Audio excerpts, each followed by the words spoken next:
What's up, everybody? Adam Hill Vending. How's it going? Special Saturday edition of the Vending Q&A show. Hope everybody's having a great weekend. Wanted to pop on here and answer some questions. 3 questions I'm going to go over, and then if we have any in the chat, I'll answer those as well. But first one from Nathan: when you use multi-packs, do you see selection sales slow down when the non-popular item comes up? So that's referring to, in the snack machines, buying multiple 30 count chips that have different flavors in them. Is there any downside to that? So I'm going to go into that. What's up, everybody? Number 2 is from Richard. Where do you store your chocolate? We are here in Florida. As you can see, it's starting to heat up. So question on where we keep our chocolate. So I'm going to go into that as well. And then number 3, at home with CJ, ask, what is your cutoff on sales for an account that is not worth keeping? So I'm going to touch on that a little bit as far as accounts. If I don't get to your question, drop it in the comments. I'll answer it on another live stream. So let's get into Nathan's question. So in the snack machines, when you purchase from Sam's Club, you can buy these multi-packs that have 3 or 4 different flavors in them. And what you realize is that, yeah, not everybody likes every item in those machines. So that's a good thing and a bad thing. The way you could do is get the straight flavor, which is just one flavor, and then not have any variety.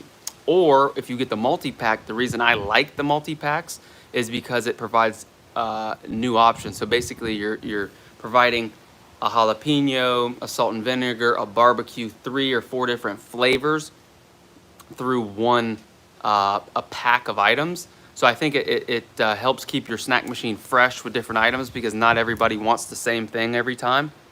Now, certain sellers that don't come in these multi-packs, like say the #1 chip would be Ruffles sour cream and cheddar. You're gonna want to put that in there and not mix that up, because people want that, or they're gonna get angry. They're gonna start knocking on your machine, and they're gonna start punching a hole through your snack machine. No, but they do want that selection. So with certain items, you don't want to mix up. But what I've noticed with the multi-packs, with the larger selection chips, when you do put those in there, they all sell through. So there's not really a problem with those not selling. We haven't run into that. And actually, some people maybe see their flavor behind, and they'll buy the first one and then buy the second one behind it. Okay, so you mix it up a little bit, and people. Let me see, we got some questions here. What's up, Tommy Cash? You in a bird? Yeah, I'm in a bird cage.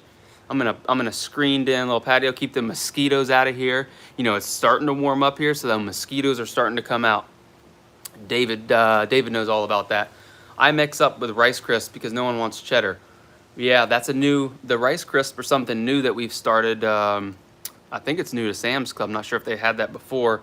The Rice Crisp, all of them have been selling, and there's actually 4 or 5 flavors in there. But yeah, when you have a popular item, let's say Snickers, you want to keep Snickers in there. You wouldn't want to put Snickers in a Hershey, then a different item. Keep mixing it up. But you could have one selection of candy where you have, say, Baby Ruth, a Skittle, a different variety row to keep it fresh. Okay, because that's part of the problem too that people run into when they start pre-kitting, is every slot has its selection, and then you just get stale. Your machine gets stale, even though it can have 45 or more selections.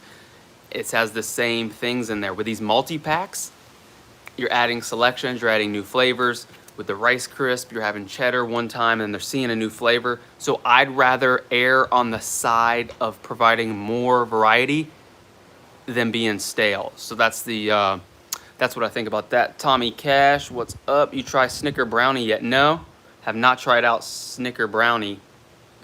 I'm assuming that's a bar. Is that a bar or a candy bar? or like a brownie bite. We have Oreo brownies. We've tried out Oreo brownies. They're a nice little square Oreo brownies. Let me know in the comments if you've tried those out. Those do pretty well. Depends on the account. That's the other thing too with a multi-pack. If something's not selling, like cheddar Rice Krispies, you can pull them and put them at another location. It's all about, like David, getting to know your account, what's gonna sell, what's not gonna sell. But whenever you can provide more variety to an account, I think that's a good thing, and I think people appreciate that more. Number 2, Richard says, where do you store your chocolate?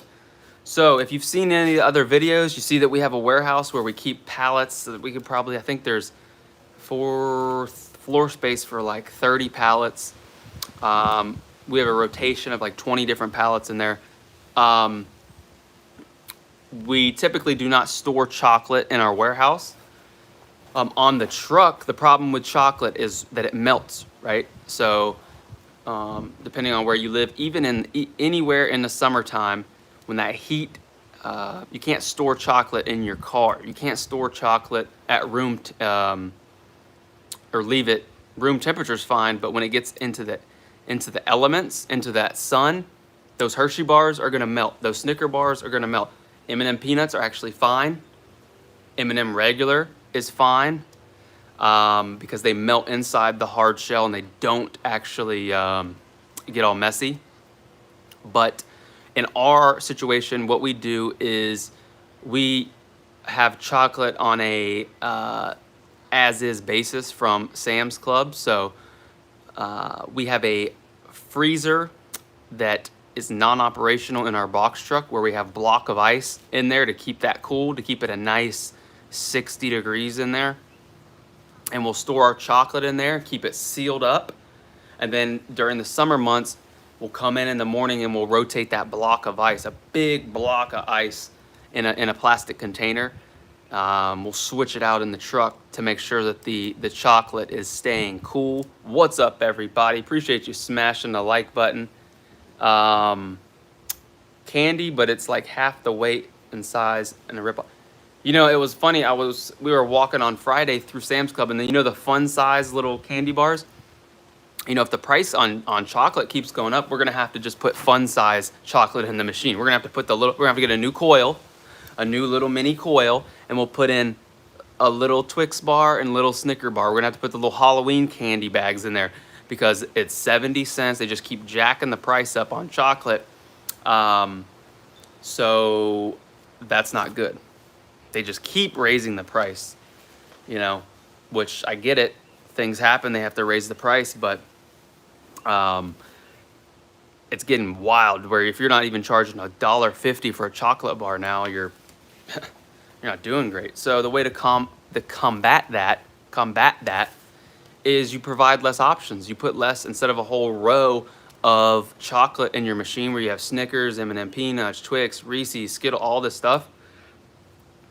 You just have 3 or 4 options in your machine. And put Oreos in there. Put Nutty Buddy bars, the chocolate wafers that you can get for 25 cents and sell them for $1. You have to get your margin in different items because chocolate, it's not there. Now the problem, people want Snickers, people want M&M peanuts, people want the chocolate, but unfortunately that price just keeps creeping up. So pretty soon here, chocolate's going to be raised from $1.25 to have to be $1.50.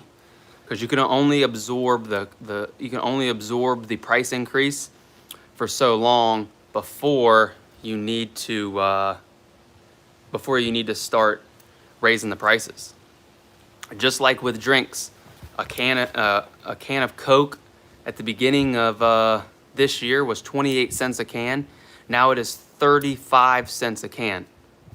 35 cents a can. So you know, 6 cents, 7 cents, that's almost a 20% increase, right, in the price of a can of Coke. And if you have your Coke set at 75 cents, we're gonna have to start going to $1. You're just gonna have to start increasing that price. That's what people don't understand when you increase the prices. Coke doesn't come to us and ask, is it okay to raise price? They just raise it. So it's something that have to keep an eye on, constantly monitor, adjust the prices so that not losing a bunch of money. Doing the same sales, doing the same amount of volume, but you're making less money. That's not good. Let's see, Tommy says, we usually start storing popular chocolate items in the bottom of snack machines now, but even that can be dangerous if the count AC goes down. Exactly. That's a good idea, though. Storing chocolate under there. Still, you have to be aware. I'm sure you are, Tommy, but I'm talking to other people. You have to be aware of even going from, your car to the facility. If you're out, and you talk to somebody and you leave your chocolate out there in the middle of summer, that's gonna start, especially Hershey bars. Hershey bars are the worst. They'll melt in a second. So just be aware. Not a bad idea to keep your popular items under your snack machines.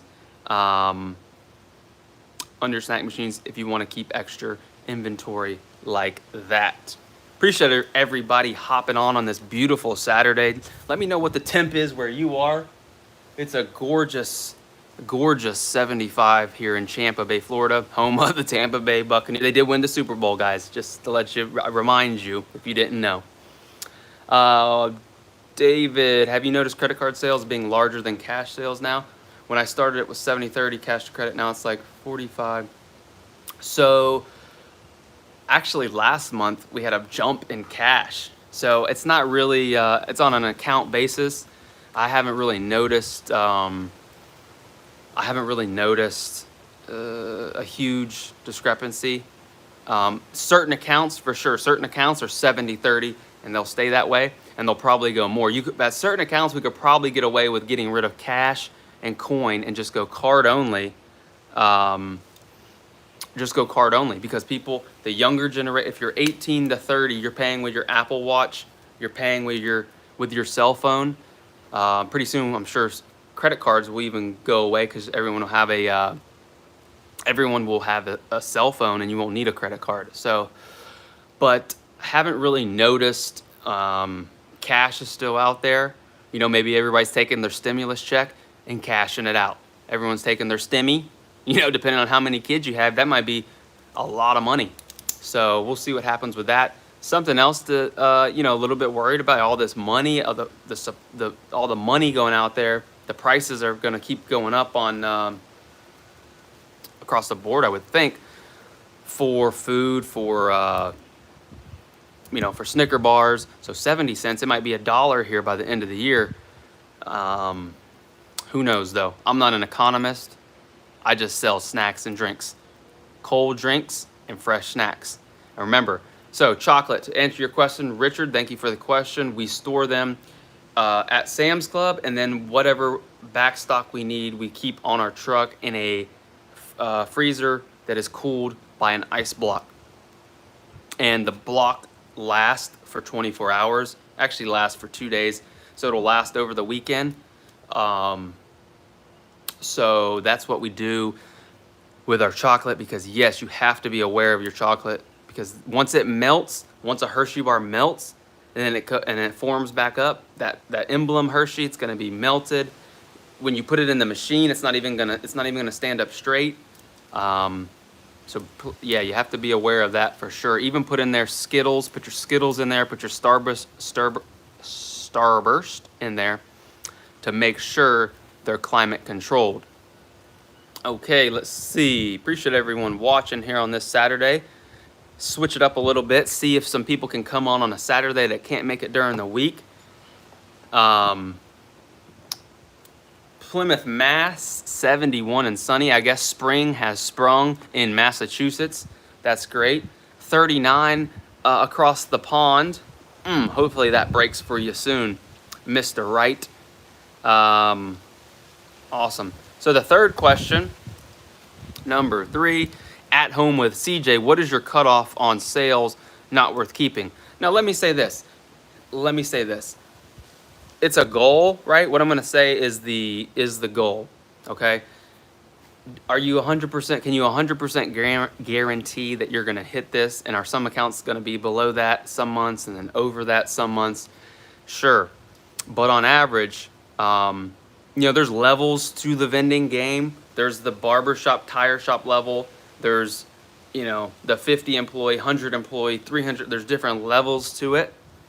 And depending on where you are starting or where you are, depends on what type of account and how much revenue it's going to do. But as of right now, we're looking for the ideal account. The ideal account would be a snack machine, a drink machine, that each does 1,000 a month. So you can go once a week, a nice 721, a nice 5 wide. You can go once a week, fill it up, visit it next week, and it's doing 2,000 a month in sales.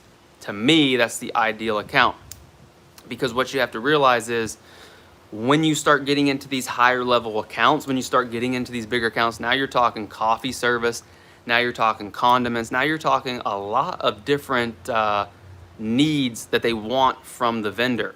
And if you want to get into that, that's great, providing coffee service, air brewers, air pots, and all that.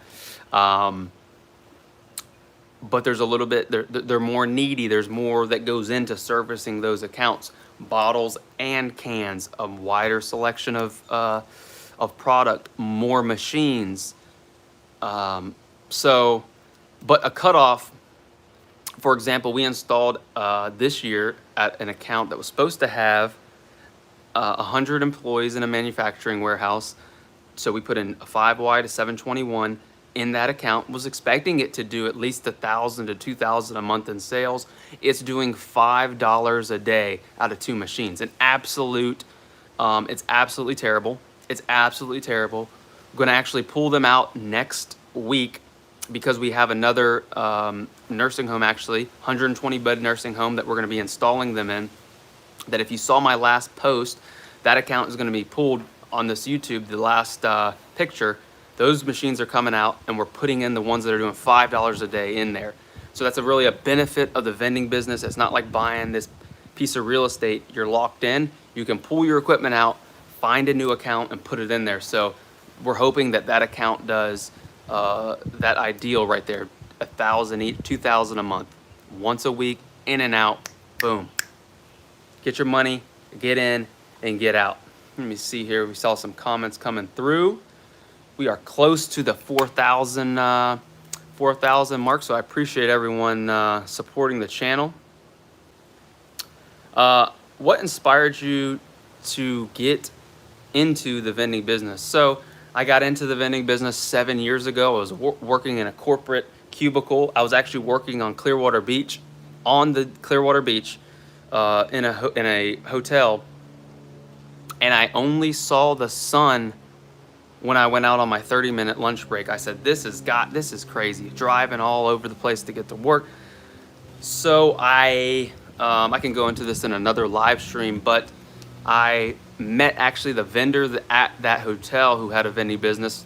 Long story short, he was looking to get out. Looking back, I should have done more research. All right, what kind of machines are good? That's why I'm trying to do this right now. I bought all sorts of type of machines, old machines, junk machines, validators that were worth nothing. I had to learn the hard way. So that's why, 7 years. But the thing about it is, what it did do is when I went all in, okay, I went all in. I quit my job, went all in. I did not dabble. I went all in. And what you realize is when you go all in with something, it's all on you, and you have to figure it out.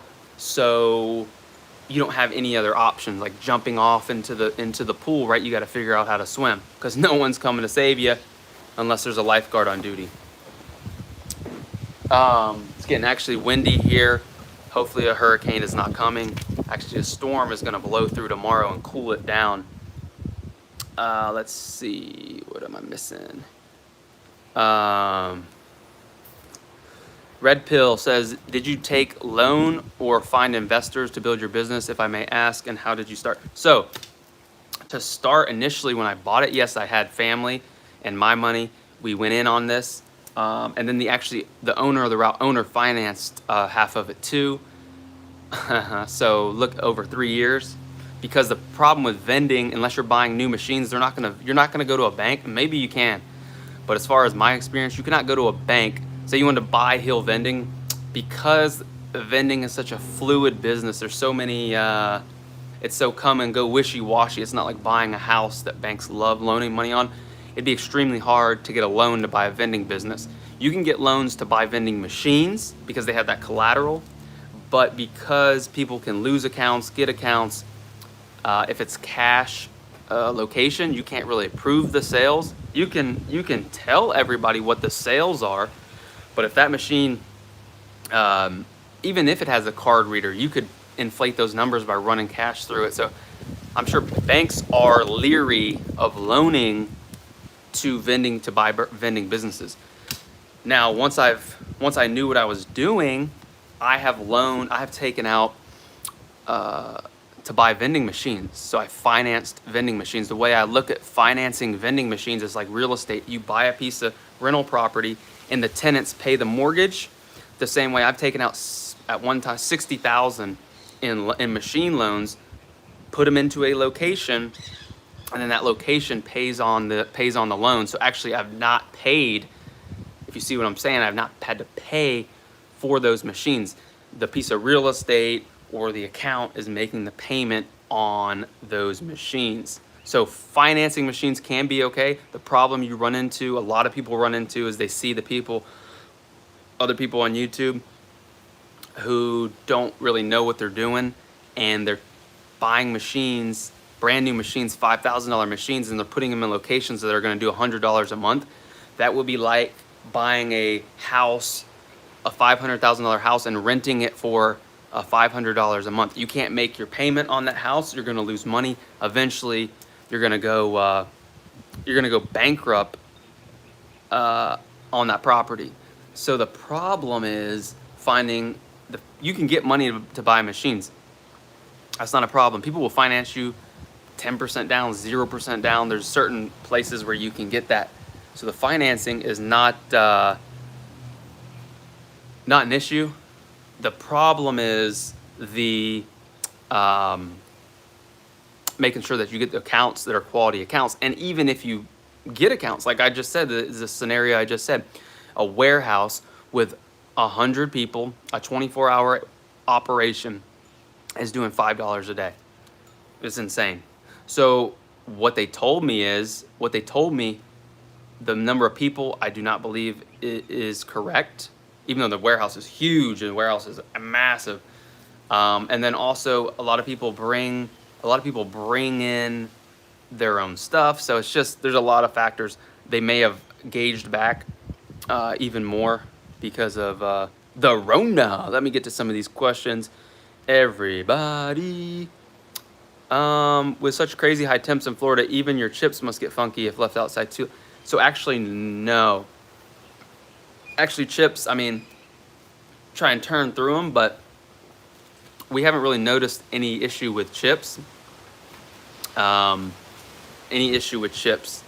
So chips or cookies, anything like that, haven't really noticed anything. But maybe we go through them in a long enough time to where they're not sitting for months in the heat. So at home with CJ, what's up? Watching from Canada, checking in. Appreciate you checking on here. Going live every Sunday. Hope you guys can join me. Chatting about send me a reminder. I'll try to remember that. Go ahead and subscribe to At Home with CJ. 6 p.m. Sunday. What's up? Watching from Germany in the house. Coming through. Appreciate everyone logging in here. Just checking that real quick. Let me get to some of these other questions. If you have any questions, let me know. Try to answer them the best I can. Okay, I financed my machines. It's the expensive route, but went through distribution company that finds locations generally in warehouses. Right. If there's a good location company out there, that's great. What we do is we kind of use our own system here, Hill Vending, to where we locate and then have a process of identifying the targets and then acquiring the routes. But if you have a locator that's good, then that's awesome too, if that works for you. So what I've seen too, though, sometimes with the healthy vending or those type of businesses, is they'll charge a very high premium for the machine, and it's hard to guarantee. It's hard to guarantee a warehouse.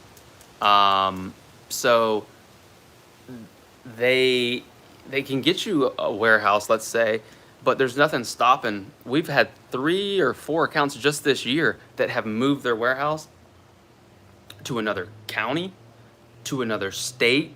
So there's no guarantee, even though they say we have a contract.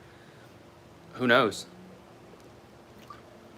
I helped someone move their machines recently from a warehouse that was there for 25 years. They consolidated and they're moving up back to Kentucky and he actually bought that route 2 years ago. So he's lucky that he was able to make his money back on it before it went out on him.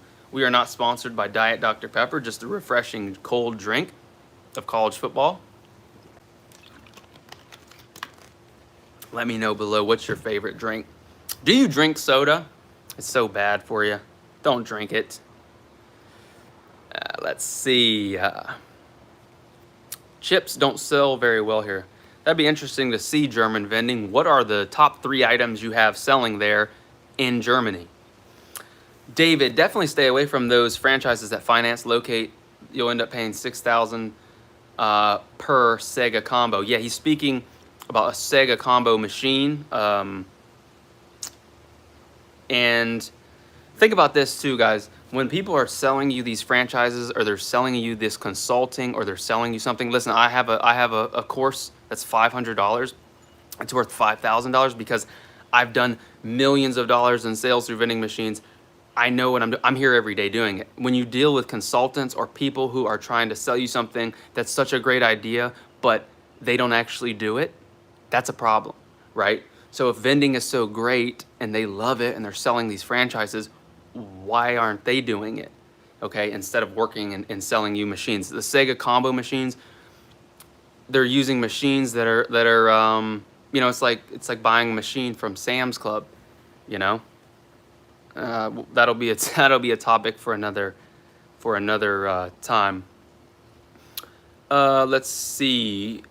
At home with CJ, do you get a deal when you buy a skid of pop, a pallet of Coke? No, I've tried. I've went to Sam's Club and say, if I buy a whole tractor trailer of 20 pallets, could I get a break? No. Price is the price. They give the best price they can right there. So maybe I haven't talked to the right person. I've tried to talk to Coke reps, Pepsi reps.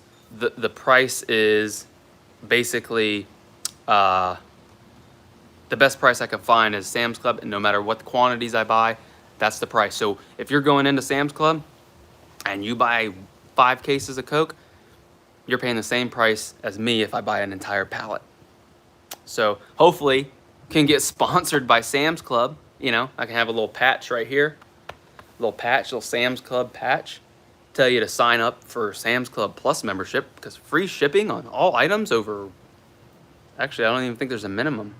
There's not even a minimum on that. So let's see what other questions we have. So yeah, how long does it take? Hold on, missed one. So no deal on that. How often a week would you say is too much to restock a machine before upgrading to a large machine? Good question. So it depends on you. Like, do you live near the machine? Is it 30 minutes away?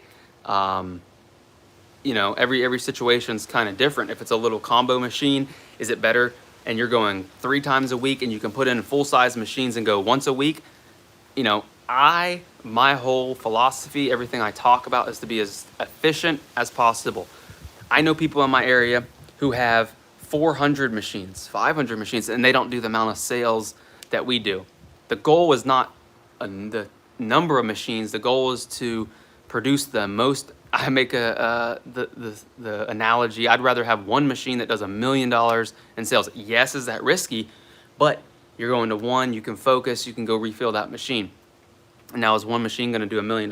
No. But you understand the point. To be as efficient and tight with your route as possible is the name of the game.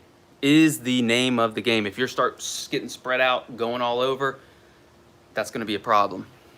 That's going to be a problem for sure. So let's see what else we have going on here.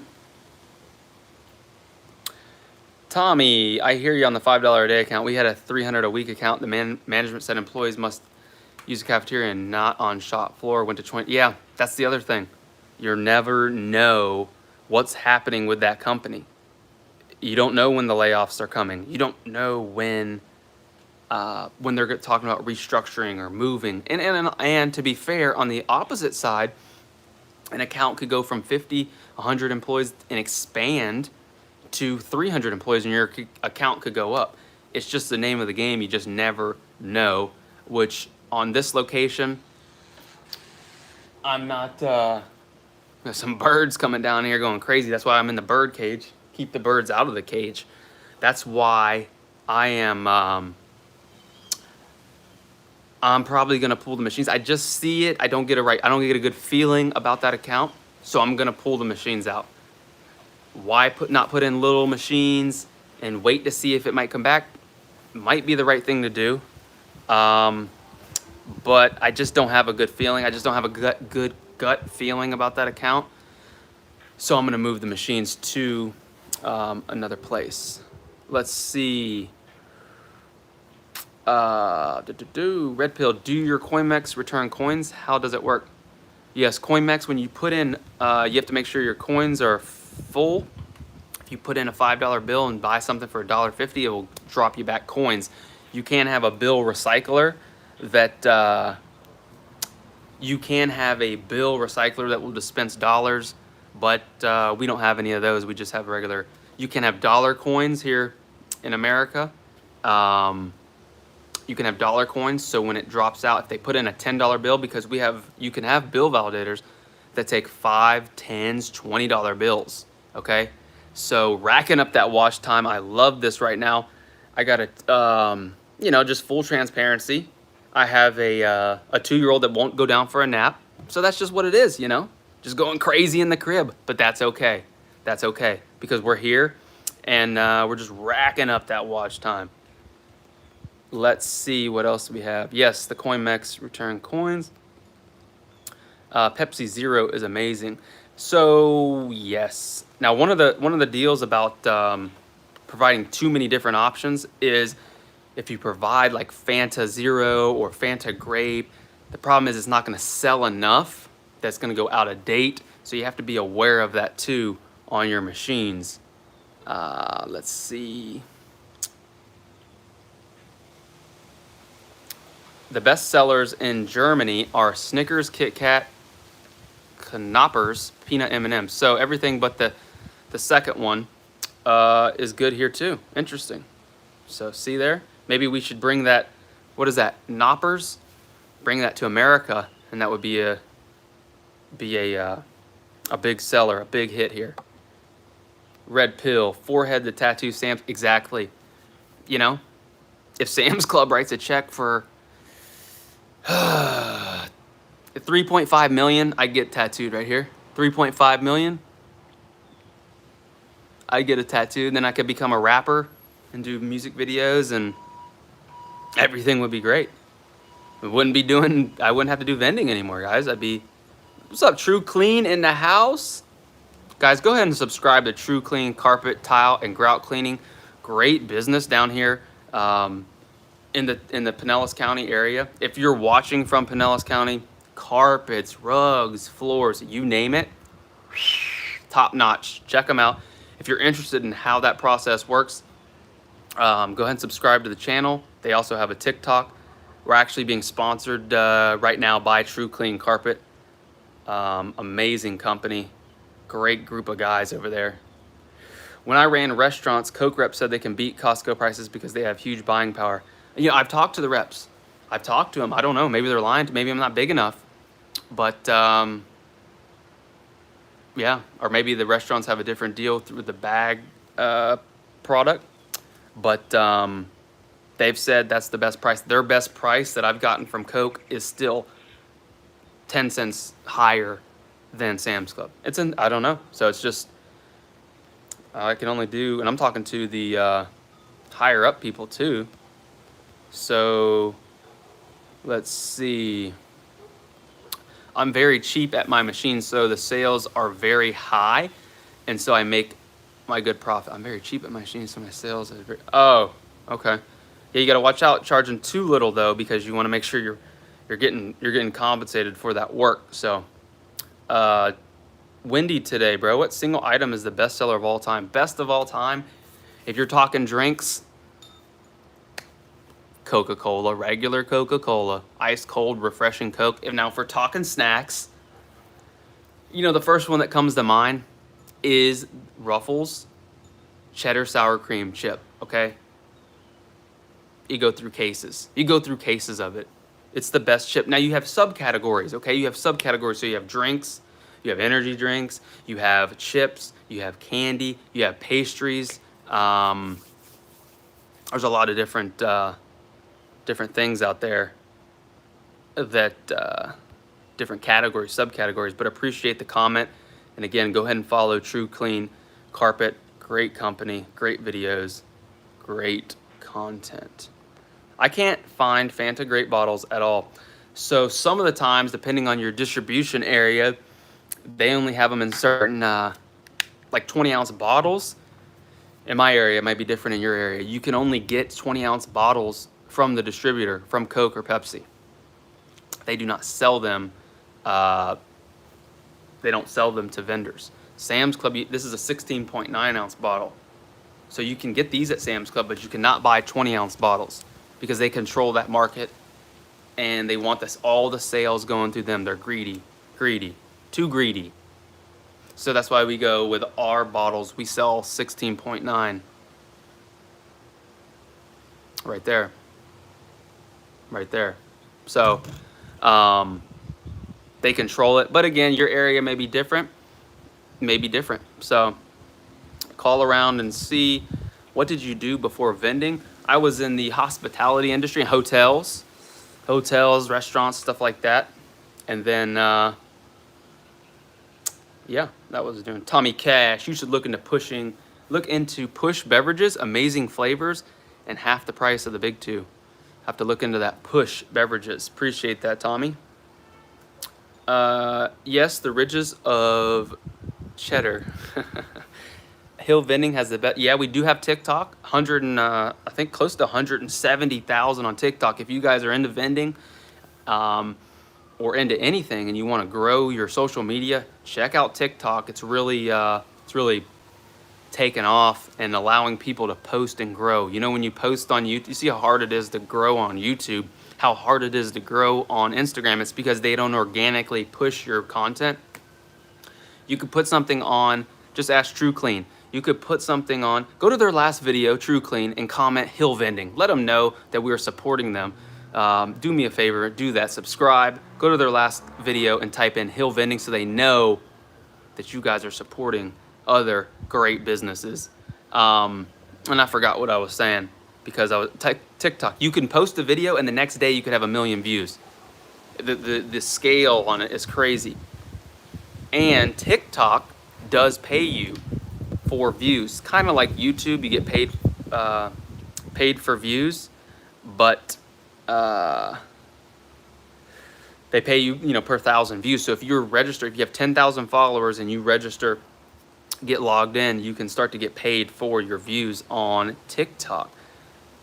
Oh, let me see here. A couple more that I'm going to sign off here. Got to make sure that the old kiddo doesn't go too crazy.